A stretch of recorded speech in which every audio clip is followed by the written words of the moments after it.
Life can be unpredictable and events occur many times out of personal control, sometimes demanding immediate attention of experts to deal with. The case of Maiduguri floods readily comes to mind. You sleep and wake up without heavy rainfall and your house is flooded. It is the same for those who retire to bed safely only to be disturbed by unwanted visitors, if you know what I mean. And as much as we don't pray for it, a deteriorating health condition is undesirable and can create unwanted anxiety that only medical experts can allay. So many cases like these have become a part of our lives and we must always be prepared. But we all know that the best way to handle all forms of emergencies is through a coordinated measure, often deployed by either states or the federal government. It is great to know you are tuned in to Dateline 360 today, and we will be looking at emergency response in Nigeria. How well is it working and where there is need for improvement? I am Omotola Mojola and I'll be back with you in a bit.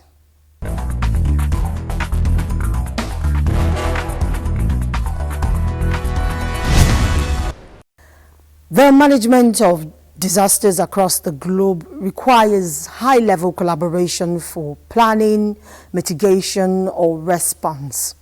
Depending on the magnitude, it often requires the deployment of heavy-duty equipment for effective evacuation, rescue, and recovery. Nigeria is among many countries in Africa battling to live above board in mitigation strategies. In this report, correspondent Ilyasu Yakubu examines Nigeria's response to emergencies.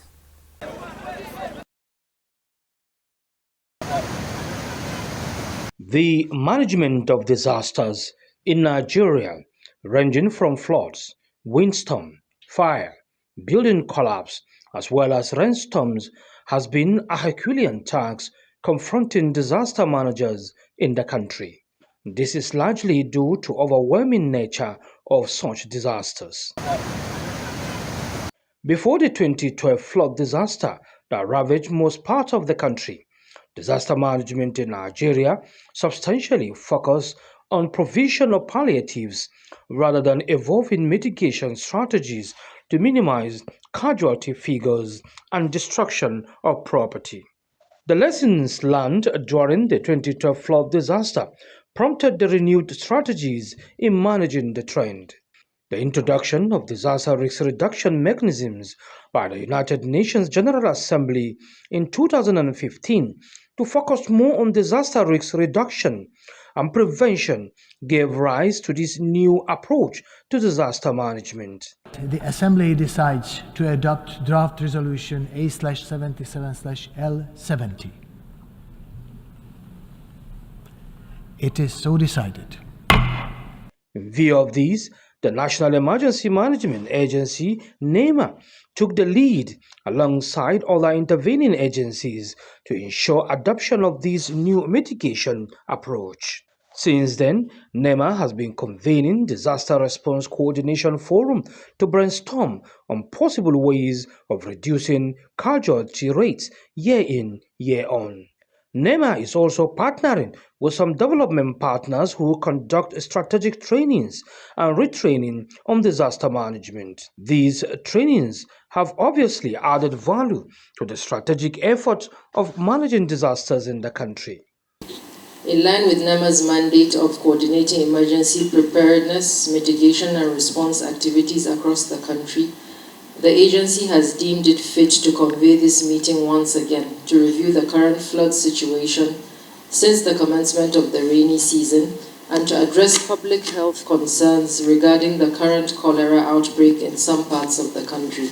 Though the synergy with intervening agencies like the military, fire service, the police, Federal Road Safety Corps, Civil Defense, Ministry of Health, Environment, Water Resources, Information and Development partners may seem robust.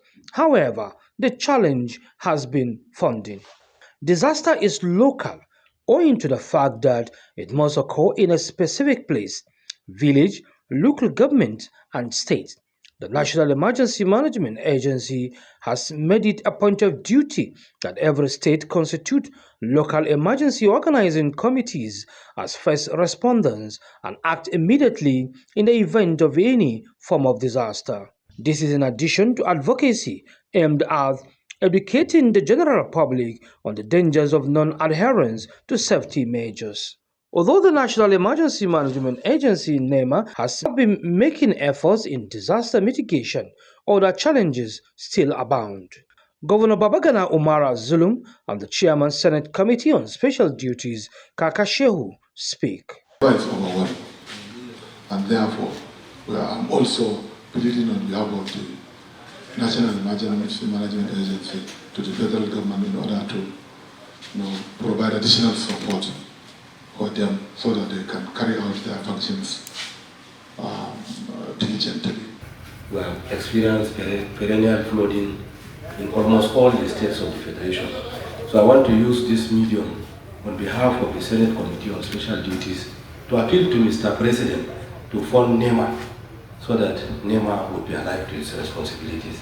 Experts say unless the federal government initiates better ways of mitigating disasters through procurement of world-class equipment and construction of dams in states neighboring the East African countries which release water from their dams whenever it overflows its banks. For Dateline 360, Ilyasu Yakubu. Thanks, Ilyasu, for your perspectives to the discourse. Now let's zero in on some sectors where emergency response can be necessary. Amidst rising cases of public health emergencies such as the mpox and other re-emerging diseases like cholera and Lassa fever, nationwide preparedness and coordination responses and surveillance is imperative. This, health correspondent Oluseye Adeagbo asserts, have been strengthened to break the chain of transmission even at the country's point of entries. While Nigeria's emergency response protocols might have made some progress, he reports that there are still several challenges that affect their overall effectiveness in addressing health crisis.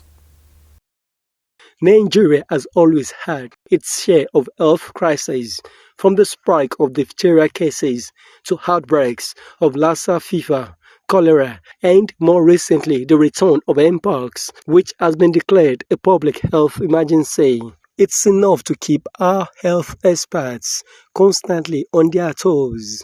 Emergency response to these diseases outbreak in Nigeria has often been widely praised due to swift action, public health coordination, international support, and building on lessons learned, but still with gaps in healthcare infrastructure like inadequate testing, insufficient protective equipment for health workers, and challenges in contact tracing.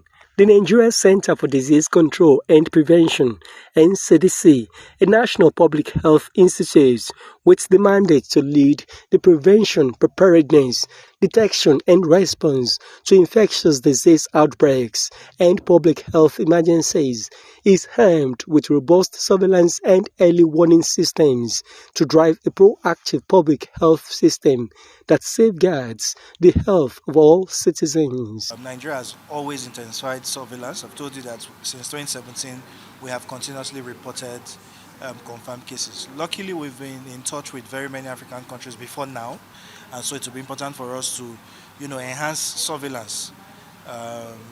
We're doing that also with the Port Health Service to be able to screen persons on our land borders. From coordination, we have been able to bring up partners and stakeholders together using one net approach.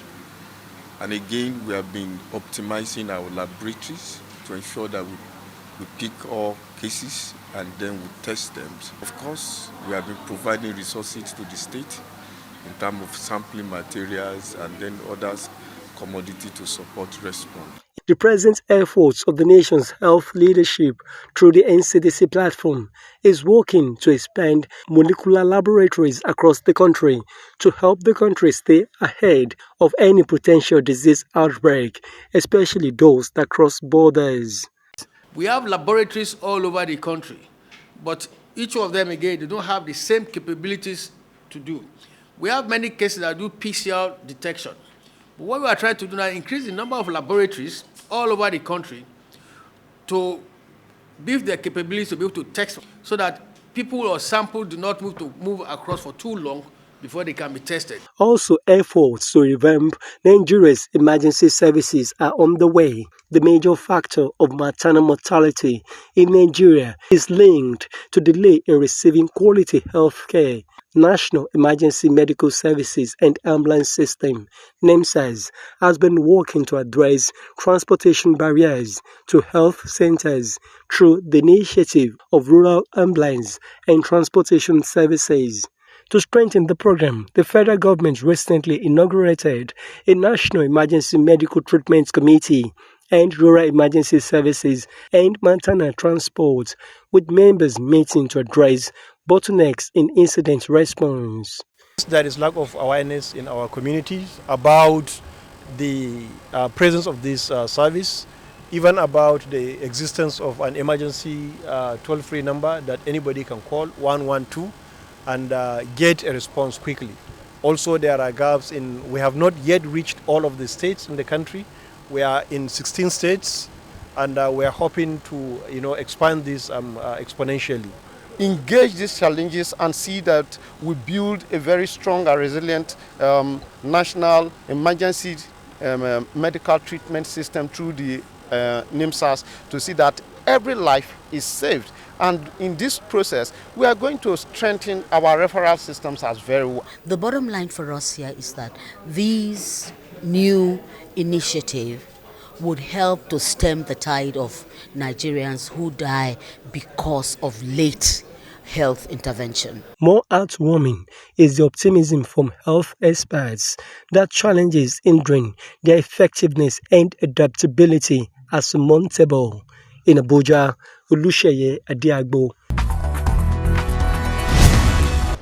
Some say learning is fun, but as a mom, I see how demanding it can be for my child. That's why I ensure he starts every day with a cup of Bonvita. Bonvita, prepare them to win every day. The police is often the first port of call for security emergencies in civil societies. As we all know, response can only be effective when it is on time and well coordinated. Francis Form in our next report looks at the situation in Nigeria and the various mechanisms being adopted to promote efficiency in security emergency response. Police is your friend. See something, say something are among catchphrases security agencies use to encourage citizens about why there is need for trust between the public and the police force. The emphasis is that we are there to protect lives and properties of the citizen. We work for the citizen, and that's why we must be very careful that our duty is to ensure the safety of the people and their properties. How is that working, particularly in emergency situation? Well, from my experience and from what is on ground, no police officer would refuse to respond to distress call. But sometimes there are gaps. The gaps are that areas that have not been known, that is prone to crime, suddenly become a place where incidences are happening. And when the calls are met, it depends on the availability of mobility. Sometimes the policemen have taken most of the vehicles, like the patrol vehicles, to some other places, and so you now have to call them from a distance.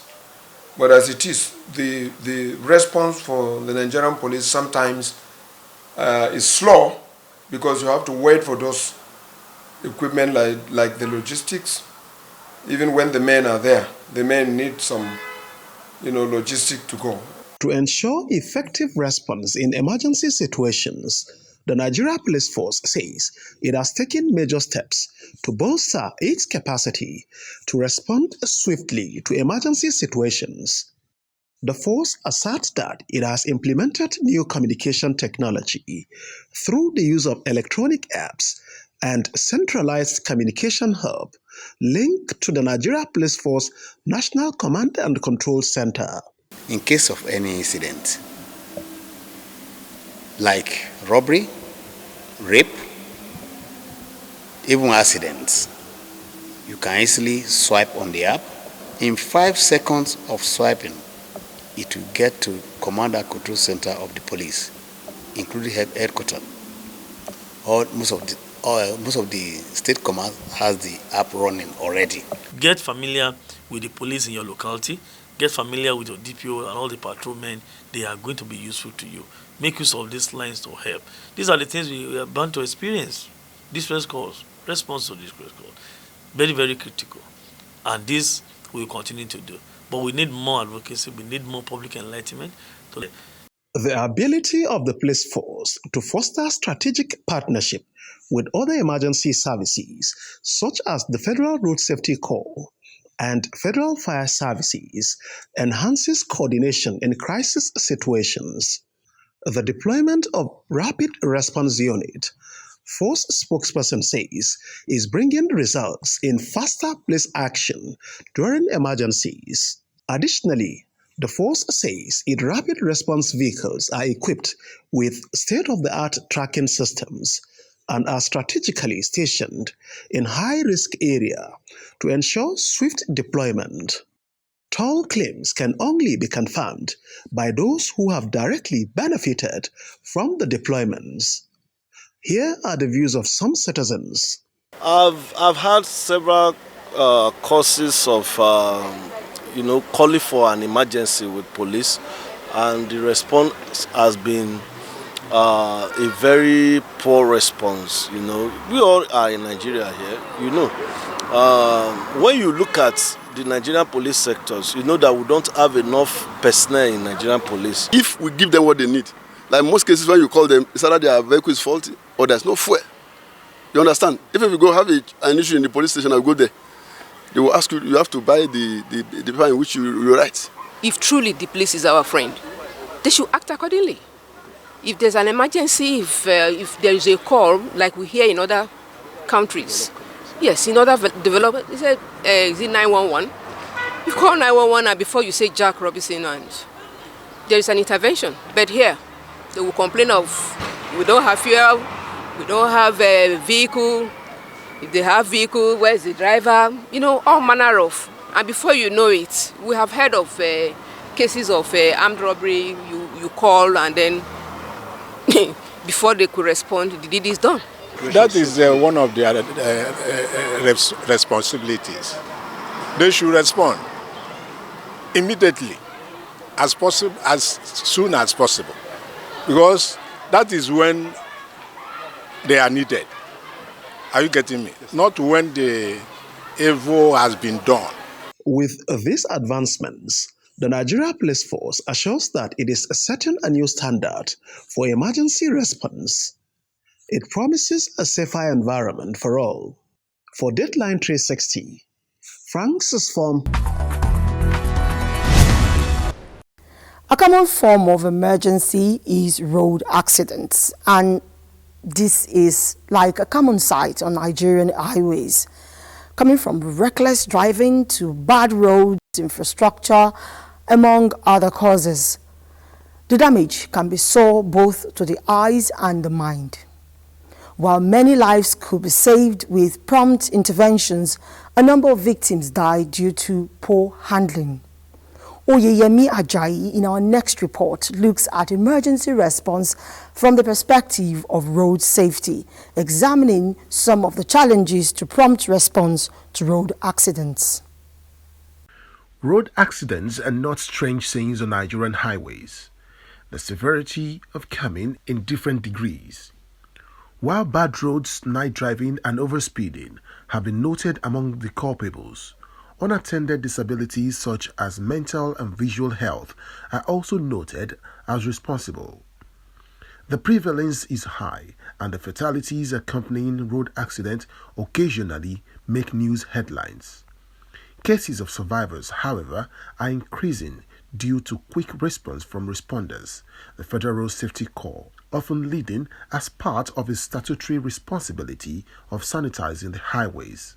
According to the Federal Road Safety Corps statistics, it was revealed that 15.5% reduction of deaths were recorded during the first quarter of 2023. This is due to the quick response of emergency of the Corps and officers, and this has actually brought an increase to road crash survivors. As the narrative changes positively, the numbers of the rescued is increasing and replacing fatalities. One major problem I want to pick on is a lack of prompt information from members of the public. The narratives we have seen in the recent time, or even in the past, is a situation where virtually either told those that ought to be sympathizers and become cameramen. Officers the Federal Road Safety Corps says are on their toes, even in the rural areas, owing to the establishment of units and posts in all 774 local government areas. That remote area that you think is remote, we have artisans there. And that artisan you see by the roadside that is an organizer, is selling something by the roadside, has been trained by Federal Road Safety Corps. One, trained on how to apply, just little first aid, give first aid attention to victims. And secondly, they were also empowered to have some answers, that's minor phone that could be used to call the free toll center. That's a call 122. So that in case there's any crash, before FRC get to the scene, an attention is already being given out to the victims. And while that one is being done, information is also passed to Federal Road Safety Corps, either the closest command or the call center. The need for Nigeria to develop a more efficient synergy between and amongst emergency responders, hospitals and victims have been advocated to create a seamless communication system, build efficiency and reduce delays to emergency response. We had this series of collaboration with the management of various hospitals and with the support of federal government or governments, in short, that when victims are brought to hospitals, they should be attended to first.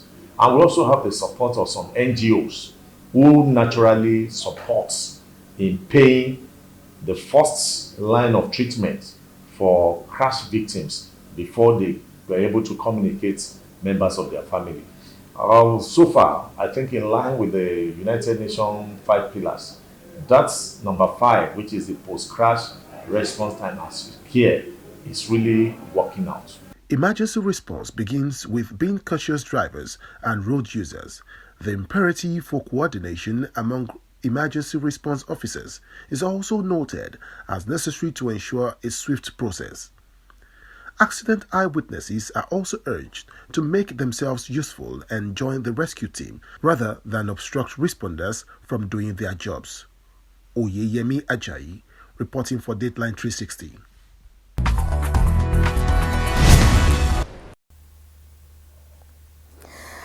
And as Nigeria continues to grapple with various forms of disaster, what are the measures in place for emergency responders to access prompt and effective response to emergencies? Musa Toliat in our next piece tells the Lagos story. Lagos State, like every other state, is not immune to various forms of disasters such as building collapse, flooding, road crashes, and fire incidents.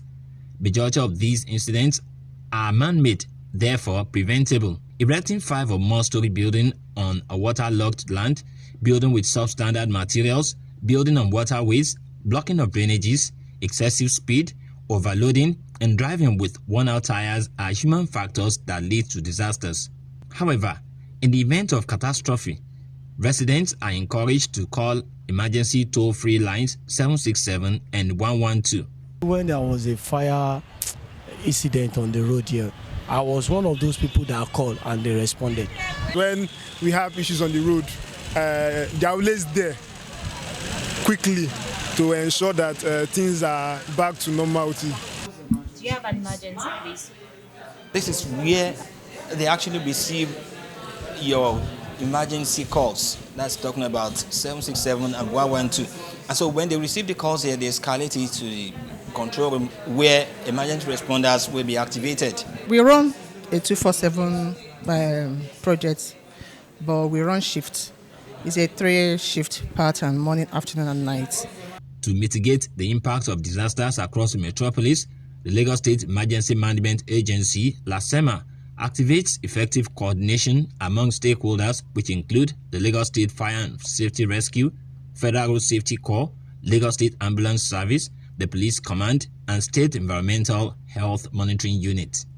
The key thing in here is that we share information with all the key stakeholders, we plan together, we build capacity together, we have equipment, and we have biceps to respond to any form of emergency in Lagos. So we have desk for all of the stakeholders. So once they receive the incident escalated from the call center, they would dispatch the relevant agency that have the resources, both men and equipment, to handle the search and rescue operations. Apart from providing heavy-duty equipment for emergency response, Governor Babajide Sanwo-Olu often give moral support during search and rescue operations. Let's continue to encourage ourselves. Let's continue to believe that if we are right there, do everything to bring out the life there. Rehabilitation of victims is part of emergency management and mitigation policy in the state. We are able to build relief center in all the 3 central districts.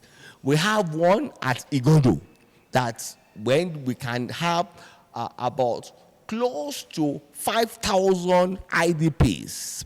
We have one at Agbowa, and the one at Agbowa can take close to 3,000 IDPs. Now, the state now donated another relief center at Agbowa, which we call it Agbowa Phase 2. And that one can accommodate close to 10,000 IDPs.